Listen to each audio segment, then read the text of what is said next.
Hebrews chapter 12, 22 to 24.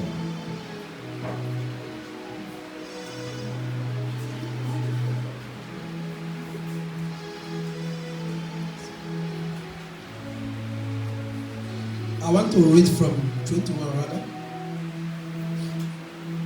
21 to 24.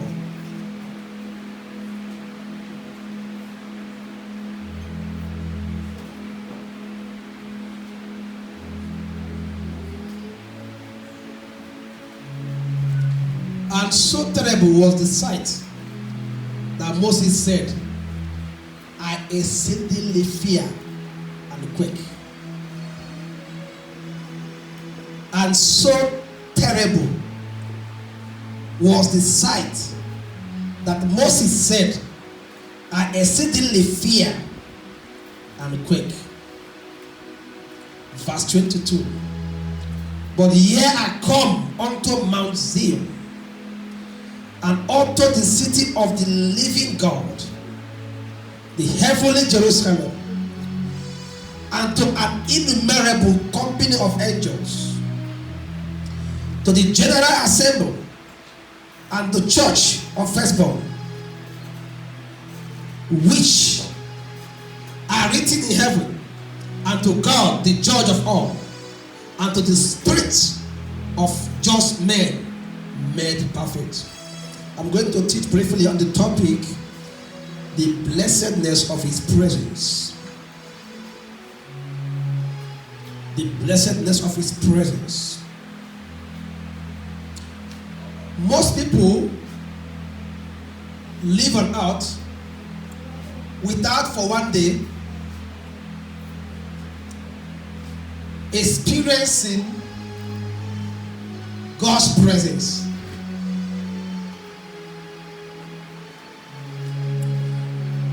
Most people live without taking a special notice of God's presence in their life. And it is the presence of God that leads to hearing his voice.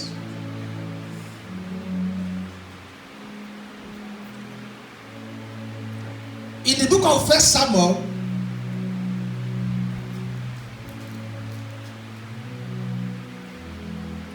God came to speak to Samuel in the house of Eli, the priest, or the outgoing priest.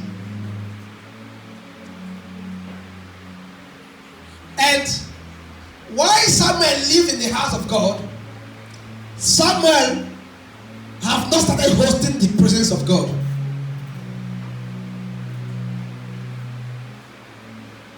He lived in the house of God, but he has not started hosting the presence of God. Because it's the hosting of the presence of God that teaches you to hear his voice. You cannot hear the voice of whom you don't notice or you don't pay attention to. In fact, in a crowded place, if you pay attention to someone who is far from you, you can hear what they are saying, even in a rowdy place.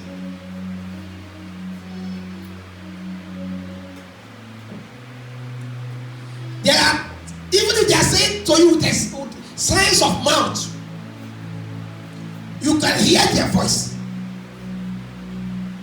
You can testify that they are saying certain things to you, even in a crowded place and a noisy place.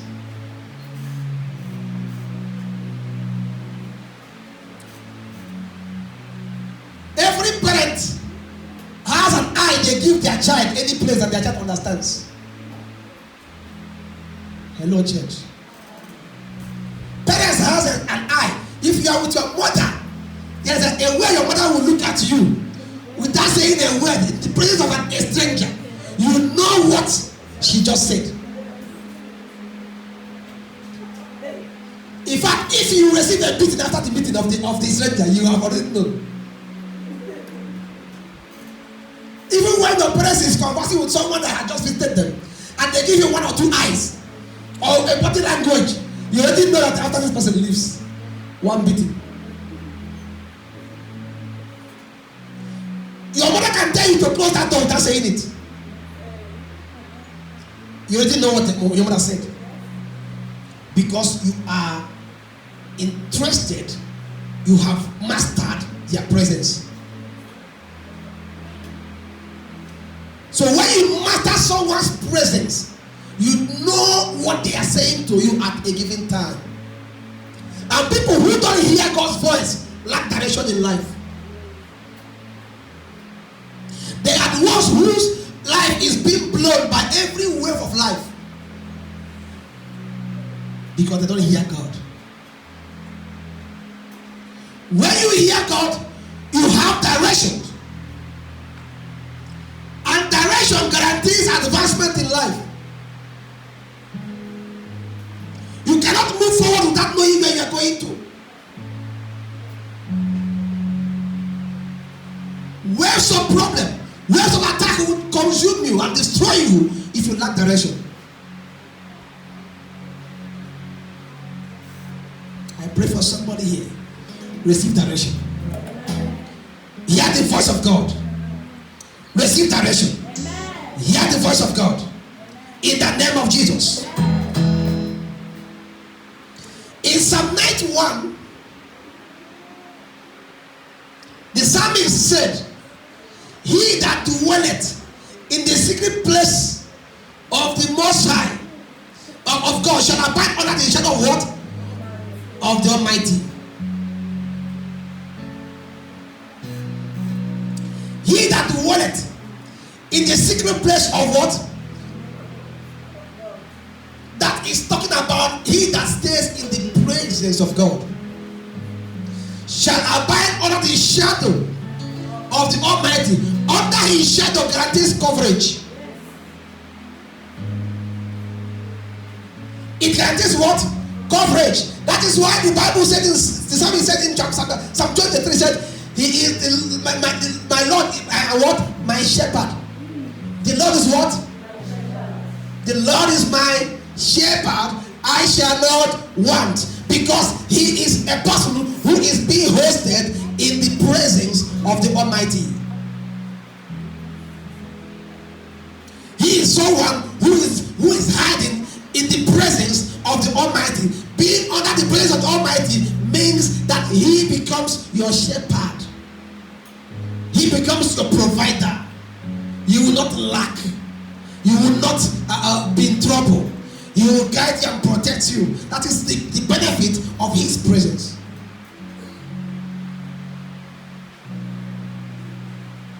When we study the life of David, we see a man who treasured and daily cultivated the presence of God. He never played with God's presence. He never joked with God's presence. If you read Psalm 27 verse 4, he said, one thing I desire, one thing he prays for, one thing he longs for, is to dwell in the presence of God. Is to be in the house of God. Is to behold his beauty. Is to inquire in his temple.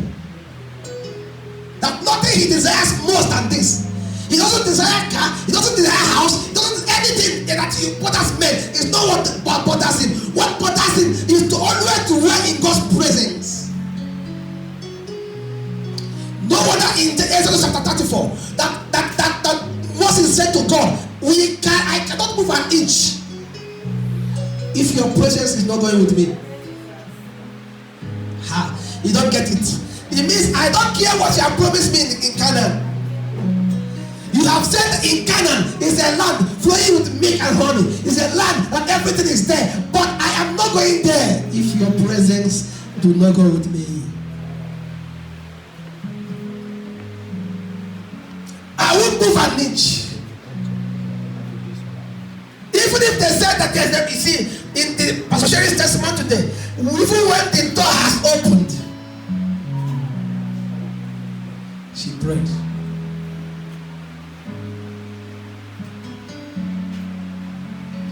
Because not every door that opens came from God.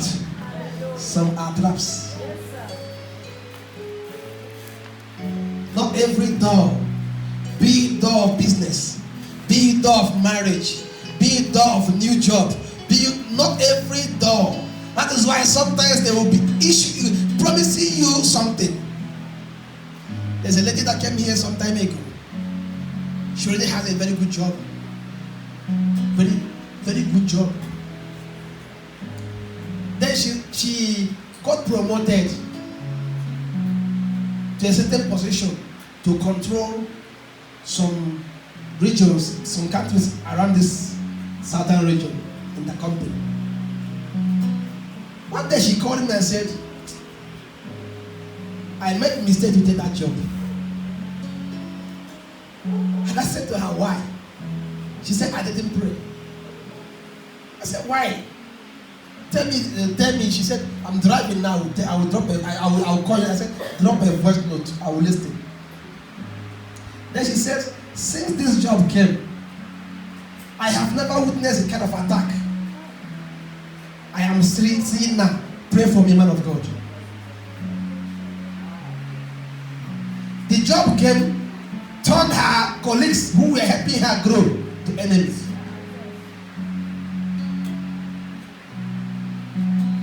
It came and opened so many weaknesses that she had in the company for years. Now she's going through investigation to another, from one to another, because of one promotion she took. She is not even applying for that grade to where she was before.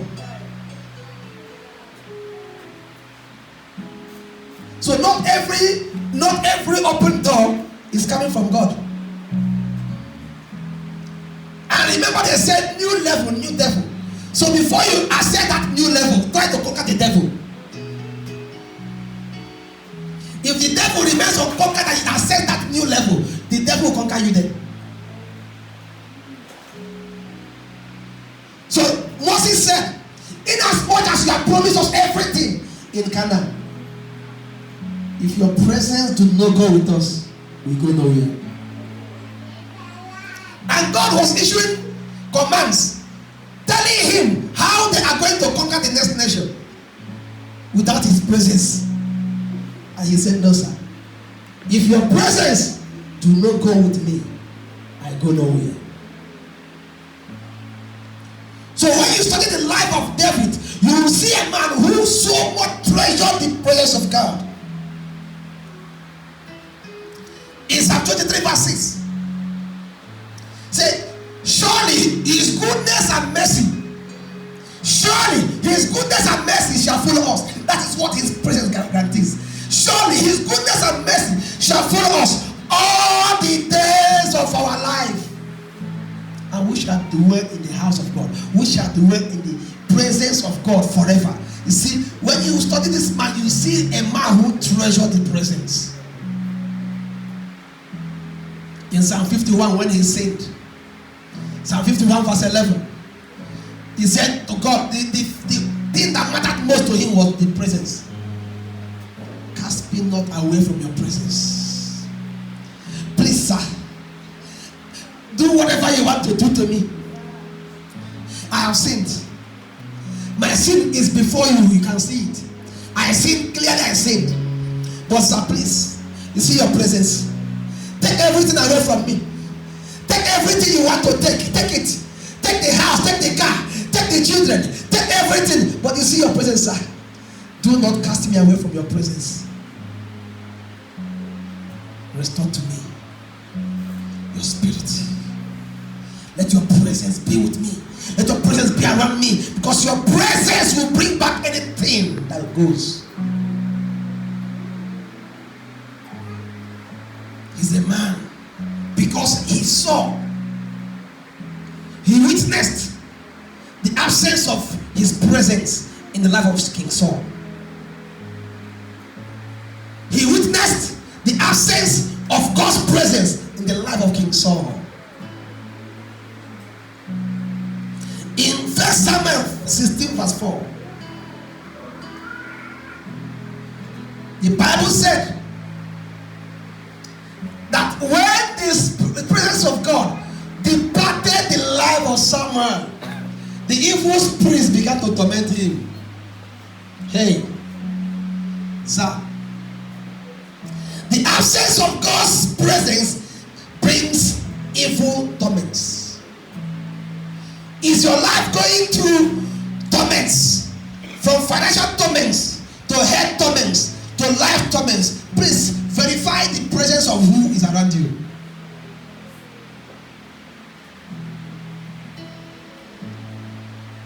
Verify. Check out the presence of who is really around you that causes all these havocs. The absence of God's presence introduces torments to people's life. The moment the presence departed, the Bible said that the evil spirit took over. Evil spirit took over. The body is meant for the spirit to do well. Your body is a compartment of the spirit, of spirits. So if the spirit of God is not there, evil spirit will be there. So it's a compartment for the spirits. It is meant for the spirits to dwell. So if the presence of God is absent, the evil spirit will be present.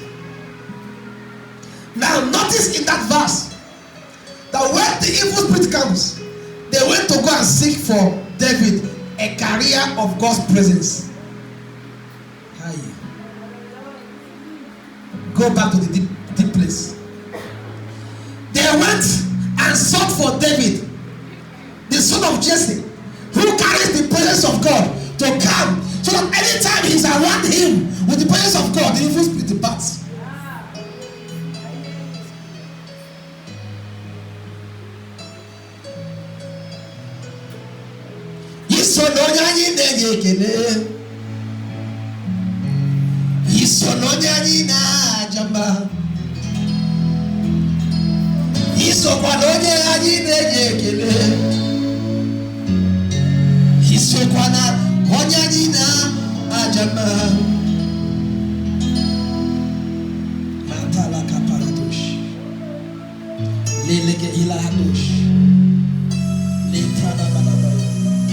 That is why you need to seek for friends that have the Spirit of God. Did you hear what I said? Look for friends that have the Spirit of God. Friends that carry His presence, look for them. Because you being around them chases away demons around you. So each time he gets tormented, each time they start tormenting him, they go and search for him. As of then, David, the carrier of God's presence, to come around him. His presence around the absence of the Spirit of God brings the presence around Saul. So his presence, just his presence, drives away the demons that torment Saul. Absence of God's presence brings calamity. It brings calamity to people's life. When God's presence departs, His glory leaves a man. When His presence leaves you, His glory leaves you. And when His glory leaves you, defeat is inevitable. The Bible said in 1 Samuel chapter 4 verse 21 to 22 and 1 Samuel 14:3, the Bible said that when the Spirit, when the glory of God departed the ark of God,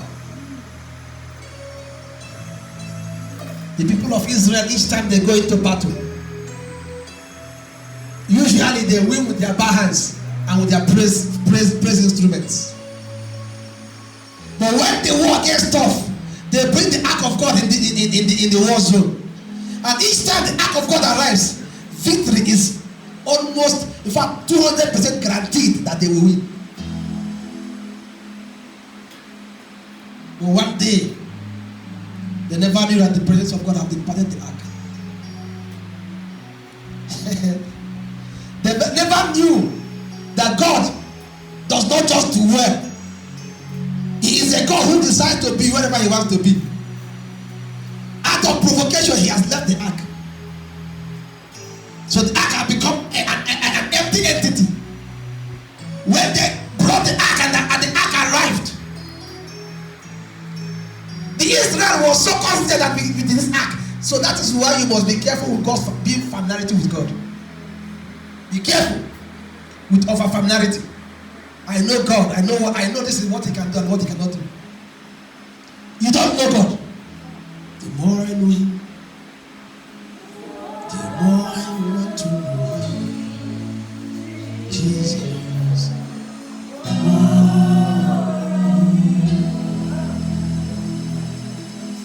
The more I know you, the more I want to know you. Jesus.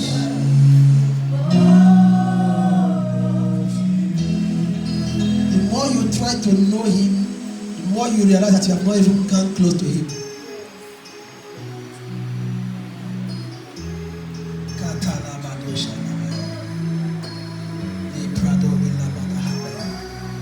The more you try to say, I've known God, that they became so familiar with God. As a man of God, in each service I am coming to, I don't even know what God can use me to do. I don't have level.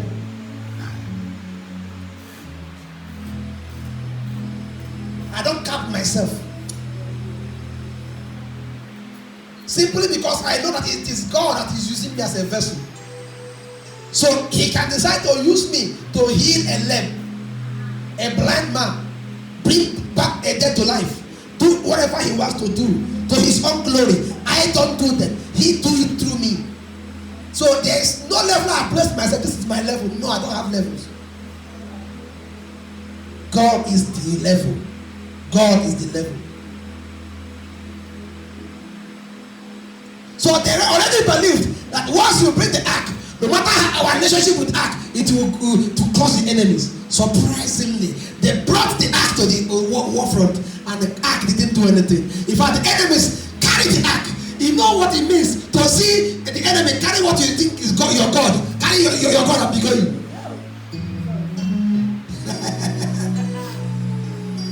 Do you know what it means to see an enemy capture what you call your God, carry it in their head and sing it and be going? Something you have seen kill people, something you have seen destroy nations. Suddenly, a certain small country carried it and nothing happened to them. Said the glory have departed Israel. Ichabod.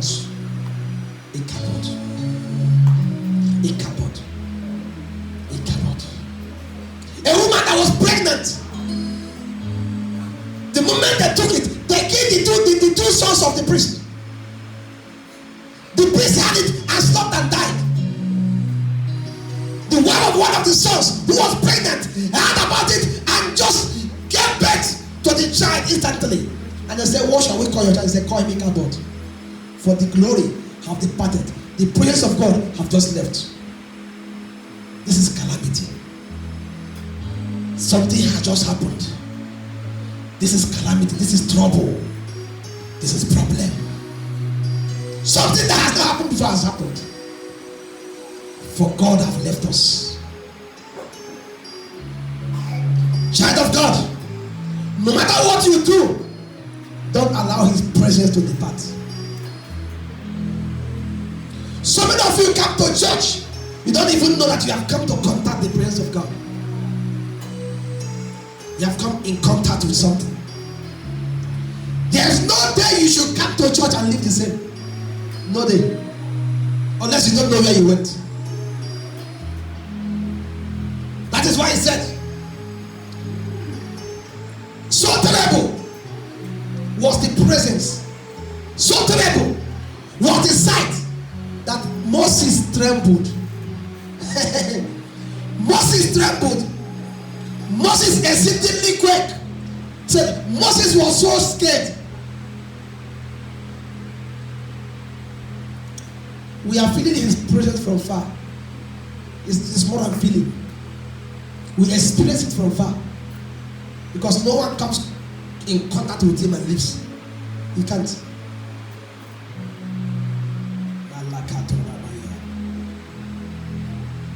Somebody will say, why is God always hiding? I want to see you appear to me. If God appeared to you, you wouldn't leave. That's why he sends his angels.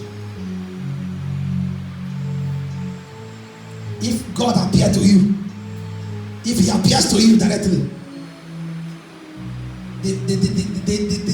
his presence will consume you.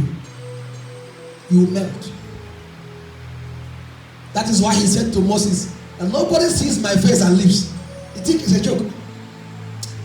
He said, Moses said, show me your presence, show me your glory. Say, I will pass, but I will use my hand to cover. I will use my hand to cover your eye so that you don't see. Because if you see it, you will die. It's so fireful.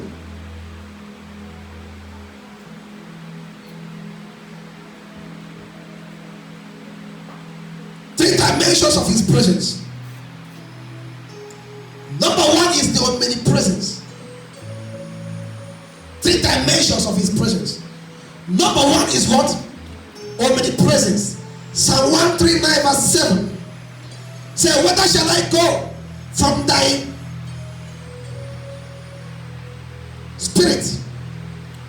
Whither shall I go from thy presence? If I go here, you are there. If I go there, you are there. Everywhere I go, you are there.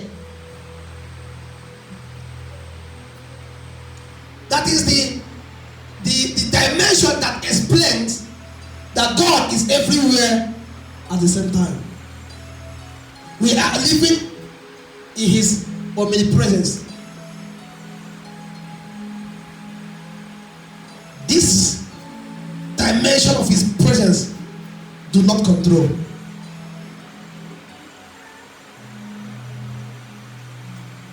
Church, are you following me? This dimension of God's presence do not control you. This dimension of his presence, you can be in this presence and still commit fornication, commit adultery, kill, do this and that. He will not do anything. It's just that his presence has witnessed what you did. In this dimension of his presence, both believers and non-believers access it. Both sinners and holy ones experience it.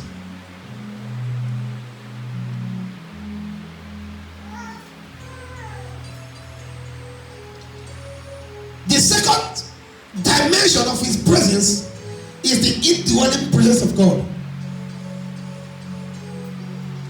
In 1 Corinthians 3 verse 16, he said, know ye not that ye are the temple of what? The temple of God, the temple of the Holy Spirit. And the Spirit of God does what? Dwelleth in you. This is when people say, I don't go to church. Anywhere I pray, he hears me. I have the Spirit of, yes, you have the Spirit of God. But there are dimensions to this thing.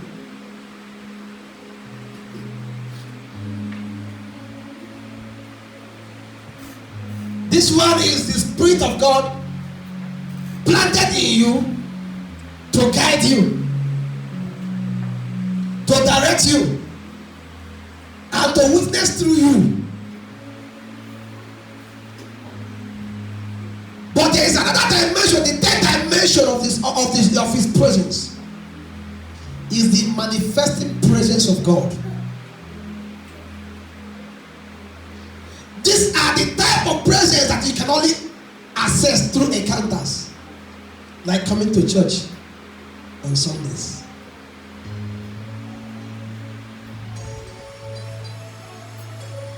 This third dimension of God's presence is where miracles happen.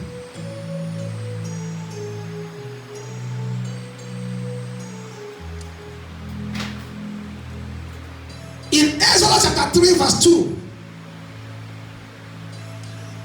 the Bible said that God appeared to Moses through the flames of fire in a burning bush.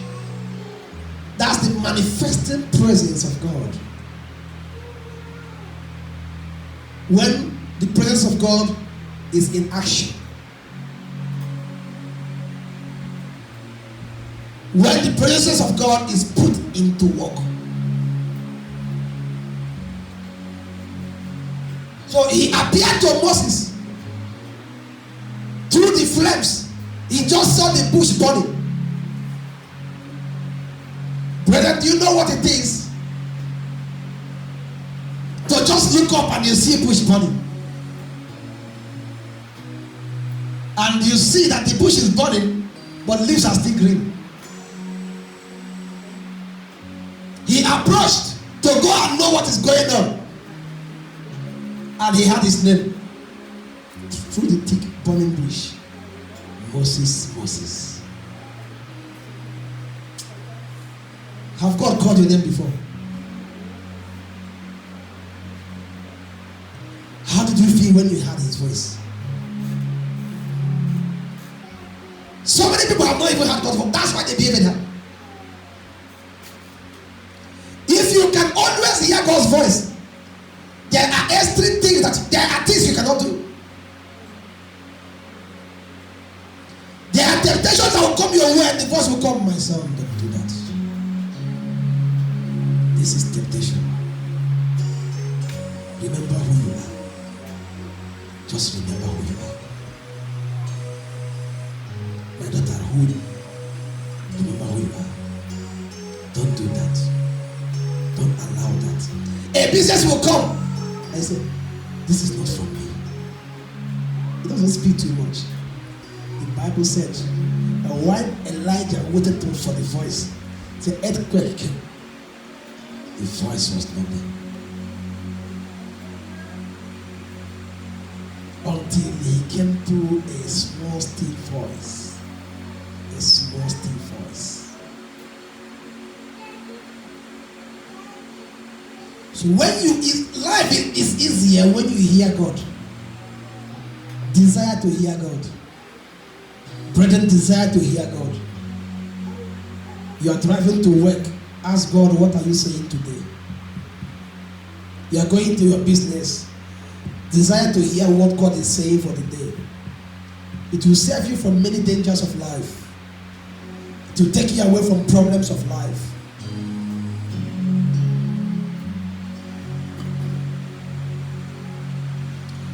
Manifesting presence of God in Acts of Apostles 2 verse 2 to 4, the Bible said that suddenly there was noise. Suddenly there was wind. Suddenly there was a shout. And so as I looked at Evangelist Berry, I saw fire in her. And I'm saying, see fire in her head. And she said to me, see fire in your head. And we are saying, see fire in Pastor Sherry's head. We are saying, look at fire in Evangelist S head. Look at fire in Sister Dad's head. Look at, as we are saying that, there was so much of see fire, and it burst into tongues. People around there, we are hearing different things. But they were just saying, see fire, see fire. There's fire in you. Fire, see fire, see fire. As everybody saying, see fire, it was constructing a language. People around them could hear them speak different kinds of language by saying, see fire, see fire, see fire, see fire, see fire. The presence of God became manifest. Everywhere was his presence. That is manifesting presence of God. Things began to happen.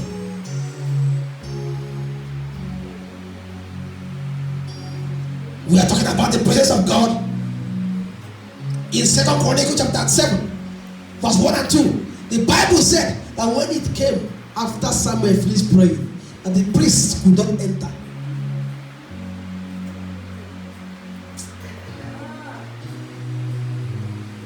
You don't know. Even pastor didn't want to preach again. The prophets didn't want to prophesy again. The presence of God came down and they could not enter. It didn't start there. In Leviticus chapter 9 verse 24, you see it. When the presence of God came down in the camp, the priests could not perform their daily duties.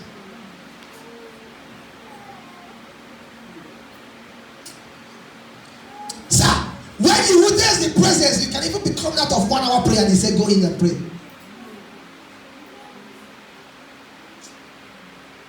Suddenly you'll be told, just start singing songs.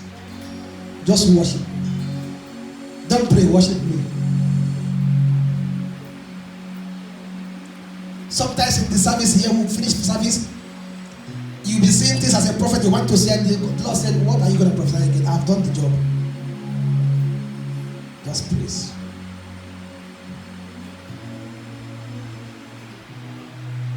Presence of God.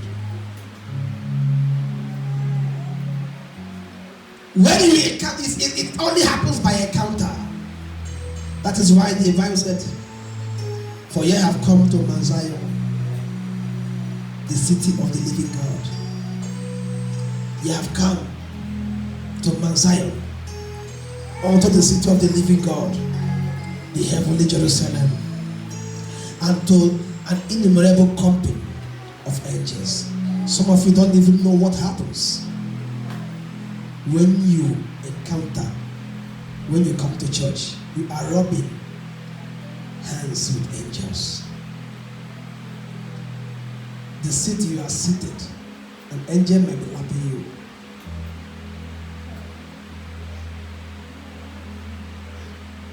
You might be you are a neighbor to an angel. When God opens your eyes, you see different kinds of angels seated by you.